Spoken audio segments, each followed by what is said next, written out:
నిర్గమకాండము 30వ అధ్యాయము. మరియు ధూపం వేయుటకు నీవు ఒక వేదికను చేయవలెను. తుమ్మకర్రతో దాని చేయవలెను. దాని పొడుగు ఒక మూర, దాని వెడల్పు ఒక మూర. అది చచ్చౌకగా ఉండవలెను. దాని ఎత్తు 2 మూరలు, దాని కొమ్ములు దానితో ఏకాండమై ఉండవలెను. దాని పైభాగమునకును దాని 4 ప్రక్కలకును దాని కొమ్ములకును మేలిమి బంగారు రేకులు పొదిగించి దానికి చుట్టూ బంగారు జవను చేయవలెను. దాని జవకు దిగువను దానికి 2 బంగారు ఉంగరములు చేయవలెను.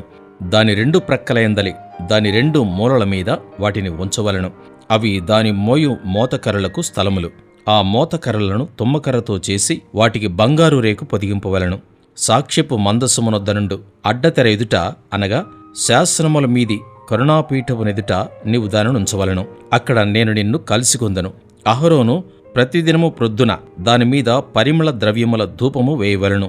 అతడు ప్రదీపములను చక్కబరుచునప్పుడు దానిమీద ఆ ధూపము వేయవలెను. మరియు సాయంకాలమందు అహరోను ప్రదీపములను వెలిగించున్నప్పుడు దానిమీద ధూపము వేయవలెను. అది మీ తరతరములకు యెహోవా సన్నిధిని నిత్యమైన ధూపము. మీరు దానిమీద అన్యధూపమునైనను దహనబలి సంబంధమైన ద్రవ్యమునైనను నైవేద్యమునైనను అర్పింపకూడదు. పానీయమునైనను దానిమీద పోయకూడదు. మరియు అహరోను సంవత్సరమునకొకసారి ప్రాయశ్చిత్తార్థమైన పాప పరిహారార్థ బలి రక్తము వలన దాని కొమ్ముల నిమిత్తము ప్రాయశ్చిత్తము చేయవలెను.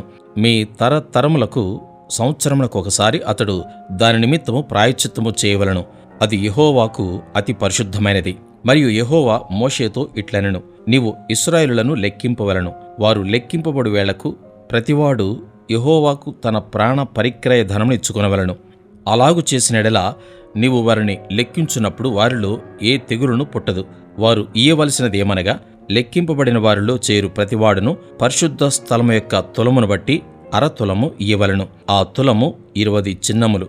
ఆ 1/2 తులము యెహోవాకు ప్రతిష్ఠార్పణ.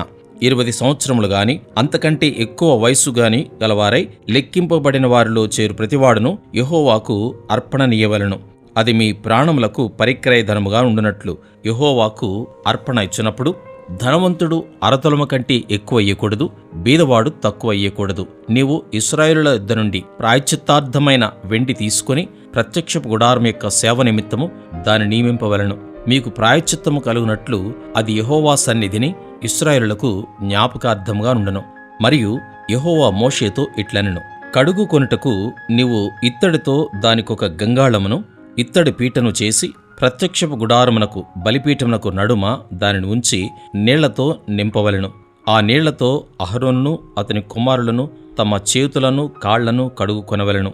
వారు ప్రత్యక్ష గుడారంలోనికి వెళ్ళినప్పుడును, సేవ చేసి యెహోవాకు హోమ ధూపమును అర్పించుటకును, బలిపీఠమునద్దకు వచ్చినప్పుడును తాము చావకయుండినట్లు నీళ్లతో కడుగుకొనవలెను. తాము చావకయుండినట్లు తమ చేతులను కాళ్లను కడుగుకొనవలెను. అది వారికి, అనగా అతనికిని అతని సంతతికిని వారి తరతరములకు నిత్యమైన కట్టడగా నుండును. మరియు యెహోవా మోషేతో ఇట్లనెను, నీవు ముఖ్యమైన సుగంధ సంభారములలో పరిశుద్ధ స్థల సంబంధమైన తులం చొప్పున అచ్చమైన గోపరసము 500 తులములను, సుగంధము గల లవంగి పట్ట సగము, అనగా 250 తులముల ఎత్తును, నిమ్మగడ్డి నూనె 250 తులముల ఎత్తును, లవంగి పట్ట 500 తులములను, ఒలీవ నూనె సంభారమును 3 పళ్ళును తీసుకుని వాటిని ప్రతిష్ఠాభిషేక తైలము, అనగా సుగంధ ద్రవ్యమేళకుని పని అయిన పరిమళ సంభారముగా చేయవలెను. అది ప్రతిష్ఠాభిషేక తైలమగును.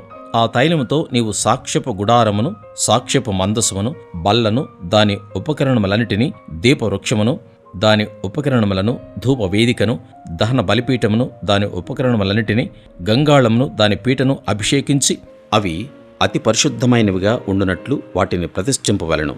వాటిని తగులు ప్రతి వస్తువు ప్రతిష్ఠితమగును.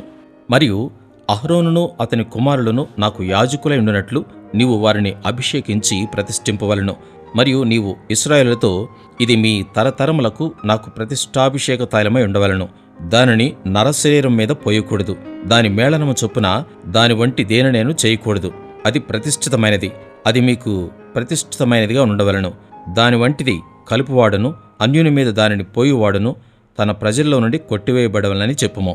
మరియు యెహోవా మోషేతో ఇట్లనెను, నీవు పరిమళ ద్రవ్యములను, అనగా జటామాంసి, గోపీ చందనము, గంధపు చెక్క అను ఈ పరిమళ ద్రవ్యములను, స్వచ్ఛమైన సాంబ్రాణిని, సమభాగములుగా తీసుకొని వాటితో ధూపద్రవ్యమును చేయవలను. అది సుగంధ ద్రవ్య మేళ్లకుని పనిచొప్పున కలుపబడి ఉప్పుగలదియు స్వచ్ఛమైనదియు పరిశుద్ధమైనదియునైన సుగంధ ధూప సంభారము. దానిలో కొంచెము పొడి చేసి నేను నిన్ను కలుసుకొను ప్రత్యక్షపు గుడారంలోని సాక్ష్యపు మందసమునెదుట దానినుంచవలను. అది మీకు అతి పరిశుద్ధముగా ఉండవలను. నీవు చేయవలసిన ఆ ధూప ద్రవ్యమును దాని మేళనము చొప్పున మీ నిమిత్తము మీరు చేసుకొనకూడదు.